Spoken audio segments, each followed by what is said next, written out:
Hello tout le monde, j'espère que vous allez bien. Alors aujourd'hui je vous retrouve pour une nouvelle vidéo. Je vous retrouve pour le crash test de la palette Crow Legacy de chez Glaminatrix en collaboration avec Monolith. Donc c'est une palette du coup que j'ai prise sur le site de Monolith forcément. Donc c'est cruelty free et vegan. Voilà, on est sur le packaging Glaminatrix en simili-cuir. Voilà, donc très très joli. Et au niveau de la color story, donc on est là-dessus. Donc on est sur une color story quand même assez foncée, mais très très jolie. Honnêtement, c'est très très beau. Je pense qu'on va partir dans les verts parce que les verts me donnent très très envie de tester. Donc écoutez, on va tester ça, on va voir ce que ça donne. J'espère que ça va être une belle palette. Voilà, j'en attends beaucoup. Vu les éloges que j'ai entendus de cette palette, j'en attends beaucoup. Donc on va commencer tout de suite. Alors, ce qu'on va faire, c'est que je vais prendre le fard hier, qui est ici. Voilà, je vais prendre celui-là pour mettre dans mon creux de paupière. Et pour intensifier, je viendrai prendre le Sovereign qui est juste ici. Voilà. Donc on va faire ça, on va voir ce que ça donne. J'en attends beaucoup de cette palette parce que vraiment, quand je vous dis que j'ai entendu beaucoup de bien sur cette palette, c'est que vraiment, j'ai entendu beaucoup de choses. Donc du coup, j'en attends aussi beaucoup de cette palette. Hop. En plus, Glaminatrix, c'est une marque que j'aime bien. C'est une marque où je n'ai jamais été déçue. Honnêtement, c'est une marque... j'ai vraiment rarement été déçue. Je crois qu'il n'y en a qu'une où j'ai pas été très fan, il me semble. Mais sinon, c'est vrai qu'en général, je suis quand même assez surprise et assez contente de toutes les palettes Glaminatrix que j'ai. Alors, comme d'habitude, j'ai toujours cet œil-là qui coule un petit peu. Encore une fois, je ne sais pas pourquoi. Donc si jamais ça fait un petit trou au niveau du coin externe, c'est parce que mon œil pleure. C'est pas à cause du fard, c'est juste parce que mon œil pleure. Donc voilà, je sais pas pourquoi, ça m'arrive souvent. J'hésite à une petite allergie quand même. Donc il y en a une d'entre vous qui m'a dit potentiellement une allergie au pollen. Je me suis posé la question. Et je me suis demandé si ça pouvait pas être une allergie aussi au foin ou à la paille. Parce que comme vous savez, si vous me suivez... Donc j'ai un cheval et du coup forcément voilà, comme j'ai adopté un cheval et bien forcément je suis dans la paille, dans le foin, etc. Et donc je me demande si ça peut pas venir de ça. Donc si jamais il y a des gens qui sont allergiques à ça et qui ont les mêmes symptômes en fait, n'hésitez pas à me le dire, ça pourrait m'aider sur ce que ça peut être. Donc hop, voilà. Tac. Pour le moment, très joli. Vraiment, pour le moment, j'ai pas de problème. C'est très beau. Hop, voilà. C'est très beau. Vraiment, pour le moment, aucun souci. Je vais prendre le deuxième fard, du coup, pour venir intensifier un petit peu tout ça. Hop, voilà. Je sais pas si vous entendez à la caméra. Moi, je l'entends. Mais j'ai des oiseaux qui sont posés près de ma fenêtre et du coup, ils sont en train de chanter et tout. C'est super agréable. Là, j'ai un peu de soleil dehors, mais je pense pas que ça va rester longtemps. Là, on a eu 2 jours de pluie en Lorraine. Donc franchement, c'est pas très agréable. Je vais pas vous mentir, c'est pas très agréable d'avoir de la pluie, surtout quand on doit aller se balader le soir avec les chevaux, etc. C'est pas très agréable, donc bon, voilà. En tout cas, je peux vous dire que la poudre One Size a tenu malgré la pluie que je me suis pris. Donc honnêtement, c'est une bonne poudre. Vraiment, moi, c'est ce que je vous ai dit, j'ai un quotidien tellement rythmé qu'il me faut des choses qui tiennent vraiment. Et là, pour le coup, la One Size, elle est en train de passer tous les tests haut la main. Donc, je vous en ai parlé dans mes favoris. De toute façon, je vous en reparlerai dans les produits terminés. Mais c'est vraiment une bonne poudre. Donc, quand j'en suis là, je vais venir faire le ras de cils. Donc, pour le ras de cils, je vais reprendre celui du haut, donc celui-ci. Puisque si vous me suivez, vous savez encore une fois que je n'aime plus les ras de cils foncés. Donc forcément, voilà. Hop. Donc à chaque fois, je me mets le pinceau dans l'œil. C'est horrible. Hop. C'est ce que j'essaye de faire tellement proche en fait de mon ras de cils. Enfin de mes cils en fait. Que du coup, je me prends le pinceau concrètement dans l'œil. Donc ce qui est vraiment pas ouf. Voilà. Tac. Hop.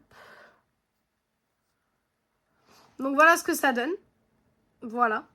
Et maintenant, on va forcément tester les lumineux. Donc pour les lumineux, alors j'avais 2 combinaisons. Soit je mettais celui-ci et je mettais celui-ci en coin interne. Soit je mettais celui-ci et je mettais celui-ci en coin interne. Mais je pense qu'on va plutôt faire les deux là. Donc celui-ci sur toute la paupière mobile et celui-ci en coin interne. En général, quand je vous fais des crash tests, les fards mat, j'en parle pas plus que ça parce que je pense qu'en 2026, les marques sont largement capables de nous faire des super beaux fards mat, que ça soit de toutes les couleurs. Et je n'ai pas de base à paupières, que du correcteur et de la poudre. Voilà. Alors, déjà, le fard est super crémeux, déjà. Et il a l'air très, très lumineux. Il est très, très lumineux. Vraiment, il est très lumineux. Waouh. Ok. Ok. C'est très joli. C'est très, très beau. Je sais pas si... Oh, si vous verrez à la caméra. C'est très très beau. Ce qui est dommage parfois en caméra, c'est que les reflets ne ressortent pas du tout comme dans la réalité. Ça parfois c'est un peu dommage. Parce que du coup il y a des fards où il y a des super beaux reflets et quand je regarde la vidéo, en fait vous voyez pas tous les reflets. Donc ça c'est un petit peu dommage. Mais par contre là c'est un très très beau fard. Waouh, c'est très joli. C'est très très beau. Vraiment, c'est très joli. Après, c'est vrai que Glaminatrix, c'est une marque en général, je trouve, qui est pas du tout décevante. Les palettes, bon, les palettes sont un petit peu chères, mais de tête, je crois qu'on est à peu près sur les mêmes tarifs que du Natasha Denona ou quoi que ce soit. Et Natasha Denona, bah, excusez-moi, mais on me demande de choisir entre Glaminatrix et Natasha Denona. Je choisis Glaminatrix, hein, concrètement, donc il n'y a pas photo. Donc je viens estomper les bords comme d'habitude. C'est très très beau. Vraiment, c'est très joli. Super beau. Je vais venir prendre un pinceau boule. Et donc, je vais aller dans le fard qui est juste ici. Voilà. Et celui-là, je vais le mettre du coup en coin interne. Hop. Voilà. Je vais essayer d'en reprendre un petit peu. Hop, voilà. Tac. Bah écoutez, il se met bien en coin interne aussi. Faut juste avec le pinceau un peu plus appuyé pour le prendre dans le pan, mais ça c'est au pinceau. Moi, comme je vous ai déjà dit, pardon, j'utilise beaucoup les doigts au niveau des fards lumineux pour les yeux parce qu'en fait, je trouve que niveau formulation, c'est beaucoup mieux au doigt. Après, forcément, il faut que ça soit utilisable au pinceau aussi. Là, pour le coup, c'est aussi utilisable au pinceau. Hein. Je suis en train de le faire, donc il n'y a pas de souci là-dessus. Mais en tout cas, c'est très très beau. Vraiment, c'est très très joli. Je vais revenir une dernière fois estomper. Voilà. Hop, comme ceci. Voilà. Donc écoutez, je vais faire le reste du look, liner, mascara, finir le teint, enfin tout ça. Et je reviens du coup pour la conclusion de cette palette et de cette vidéo. Voilà pour le make-up final. Voilà ce que ça donne. Pour les produits utilisés, donc le liner, on est sur le liner de chez Rare Beauty. Le crayon en muqueuse, c'est le crayon de chez Make Up Forever, les Aqua Resist en teinte 5 bronze. Le mascara, c'est le Elatic de chez Fenty Beauty. Le bronzer, c'est toujours le gros bronzer de chez Essence. Le blush, on est sur le blush de chez Catrice, donc les Blush Box en teinte 50 Burgundy. Celui-là, vous avez également l'habitude de le voir aussi. Pour fixer mes sourcils, j'ai utilisé le 24h Brow Setter de chez Benefit. Le rouge à lèvres, c'est de chez Maybelline, les Super Stay Matte Ink, c'est le 65 Séductress.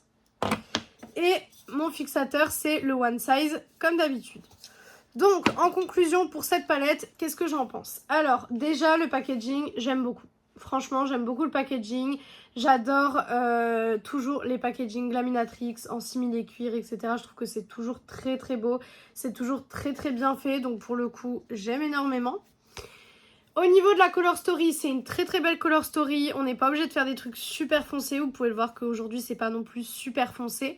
C'est une très très belle color story. Vraiment, c'est très très joli. J'aime beaucoup. Les fards mat se travaillent vraiment super bien. Les fards lumineux, je pense que vous avez pu le voir tout de suite, sont des super beaux fards lumineux. Vraiment, cette palette, j'ai rien à dire de négatif encore une fois dessus. C'est des super bonnes palettes. Honnêtement, je vous avais dit qu'en 2026, j'allais beaucoup plus tester de marques indépendantes, etc.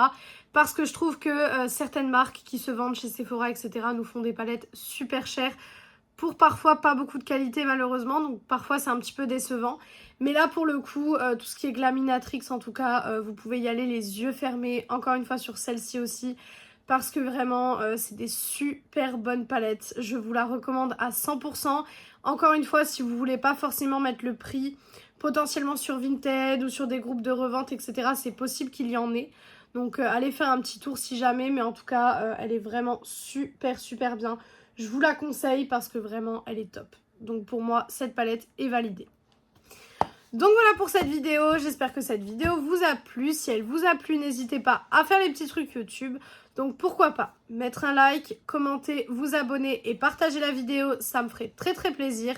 Venir me rejoindre sur mes réseaux sociaux qui sont Instagram et TikTok, BeautyAddict0805 comme d'habitude. Et moi je vous retrouve du coup mercredi dans une prochaine vidéo. Ciao ciao tout le monde!